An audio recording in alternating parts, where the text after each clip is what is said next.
$10,000 for what? You won't believe what I found taped to my windshield that morning. A huge, bright orange violation slip screaming, $10,000 HOA fine, improper parking. At first, I actually laughed. I thought it had to be a prank or some sort of misunderstanding.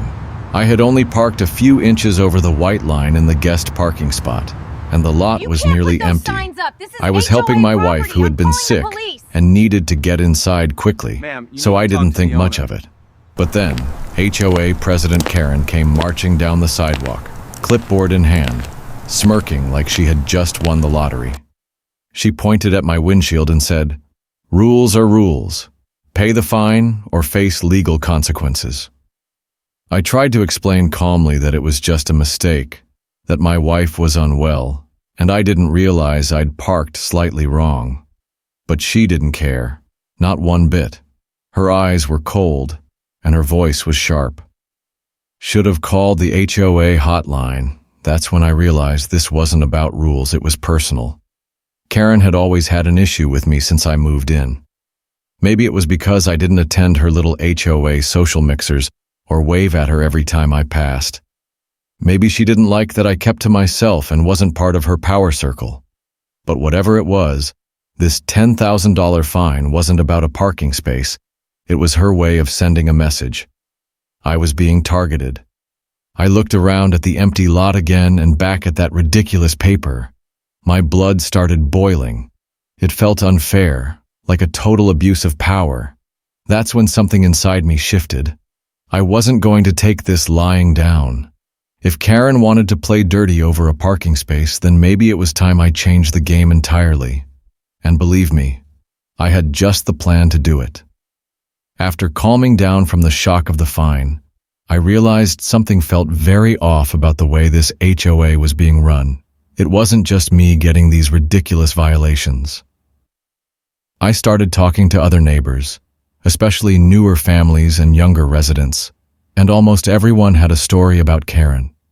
She had fined one couple $2,000 for overnight guest parking, another single mom for improper trash bin placement, and someone else for unauthorized lawn furniture. But the common theme was always parking. Huge fines, no warnings, and then, suddenly, their cars would get towed. The crazy part? Karen wasn't just issuing these fines, she was also personally calling the tow trucks. And when I did some digging, I discovered that the towing company she always used was owned by her cousin. That's when it clicked. She was using the HOA system not just to bully people, but to make money. Pure abuse of power. I gathered all the documentation I could and filed a formal appeal to the HOA board. I even went to the monthly meeting hoping someone else would stand up with me.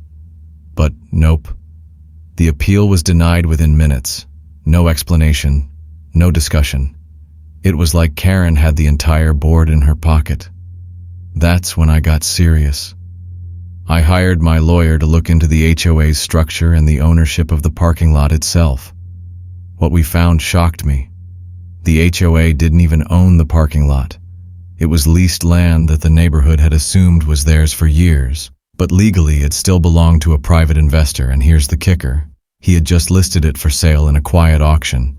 That's when a wild idea hit me like a truck. If Karen and her fake power moves could fine me for parking on this land, what would happen if I flipped the script entirely? What if I didn't fight her through the board or court? What if I just bought the land she thought she controlled? Suddenly, the game wasn't about rules anymore, it was about ownership.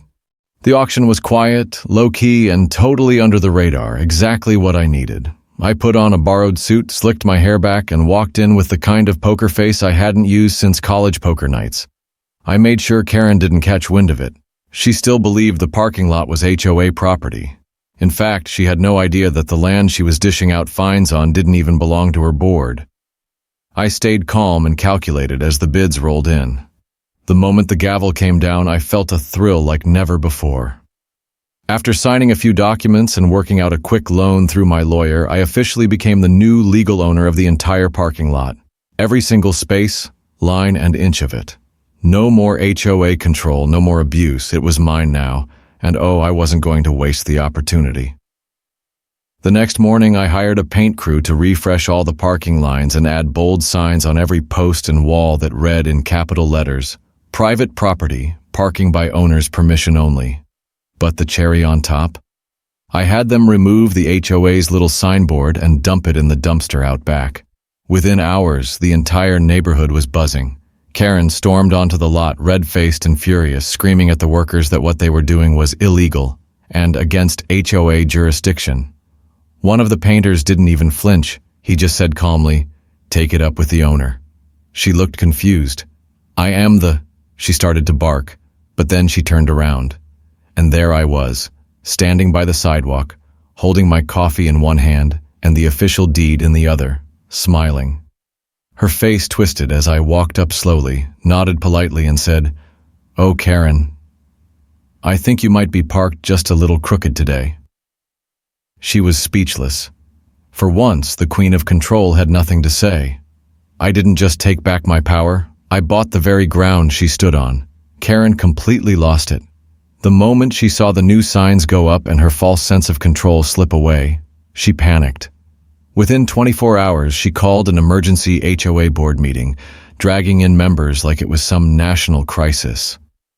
She stood at the front of the room, red-faced and yelling that I had sabotaged the neighborhood, that I was undermining the HOA's authority, and even accused me of being a danger to the community. But here's where it got juicy. While she was ranting about the injustice of it all, one of the board members calmly asked her a very simple question. "Did we ever actually own that parking lot?" The room went dead silent. Karen stumbled over her words.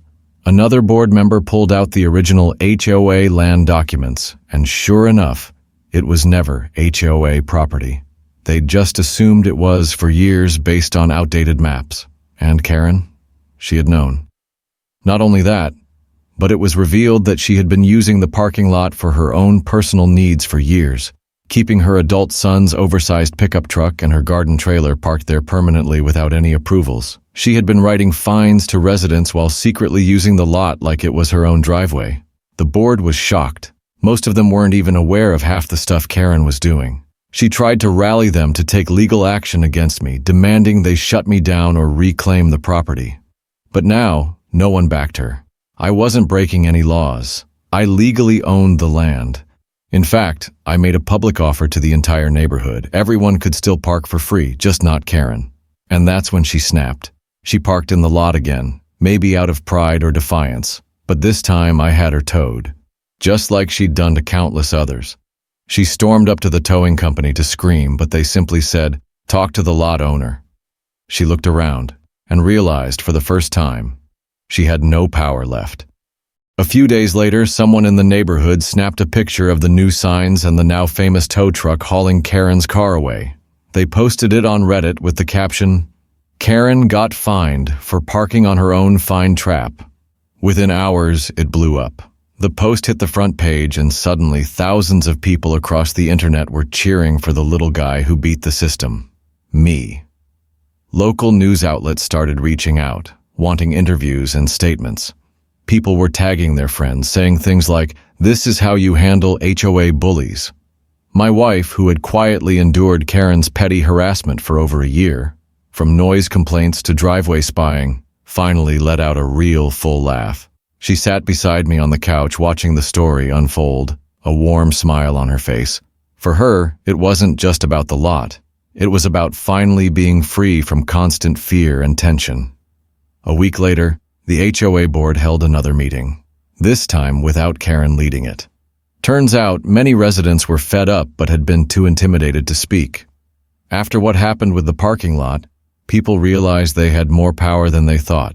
The board quietly voted to remove Karen from the president's seat and replaced her with someone who actually listened to the residents. Things changed. Rules were reviewed. Fines were paused. As for me, I never charged a single resident for parking in my lot. Not one dime. I just made one tiny change.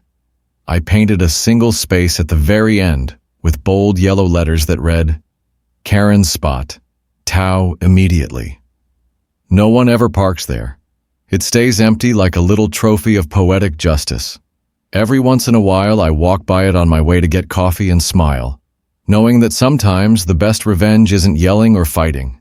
It's staying quiet and buying the very ground your enemy stands on. If this story touched your heart, don't forget to like, comment, and subscribe to Unfair Stories.